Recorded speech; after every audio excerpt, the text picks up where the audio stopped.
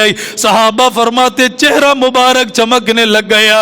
وہ کون سا صحابی تھا جو ان کے ساتھ پیار نہ کرتا؟ وہ کون سا صحابی تھا جو ان کے ساتھ اللہ کے نبی کی محبت نہ کرتا؟ فرمایا صحابہ نے اتنی محبت فرمائی ہے، آج موقع مل گیا، آج جس کے دل کے اندر بھی حسین کی محبت ہے، حسن کی محبت ہے، اللہ اس سے محبت فرما رہا ہے، اور محبت کا تقاضا یہ ہے اللہ اس کے گناہوں کو معاف کرتا جا رہا ہے۔ اللہ اپنے بندوں سے محبت کیسے کرتا ہے؟ یا تو رحمت دیتا ہے یا گناہ معاف کرتا ہے۔ جس کے گناہ ہیں اس کے گناہ معاف ہوتے ہیں، اور جو رحمت کا طلبگار ہے اسے رحمت عطا فرماتا ہے۔ تو اس موقع پر فرمایا اللہ میں ان سے محبت کرتا ہوں، آپ ان سے محبت فرمائیں، اللہ جو ان سے محبت کرے آپ ان سے بھی محبت فرما دیجئے۔ ایمانداری کے ساتھ بتاؤ، میں نے آپ نے حضرت امام حسن حسین کو دیکھا بلا؟ ہم نے نہیں دیکھا، لیکن ہم طلبگار ہیں، اللہ خواب کے ذریعے دکھا دے تو میں سمجھتا ہوں کہ وہ دنیا کی سب سے بڑی دولت ہے۔ لیکن الحمدللہ اللہ کی ذات کا شکر ہے ہمارے دلوں کے اندر دونوں کی محبت موجود ہے، ہمارے دلوں کے اندر صحابہ کی محبت موجود ہے، ہمارے دلوں کے اندر اہل بیت کی محبت موجود ہے۔ کوئی شخص اہل بیت کو نہ مانے، صحابہ کو مانے، ایمان پورا نہیں۔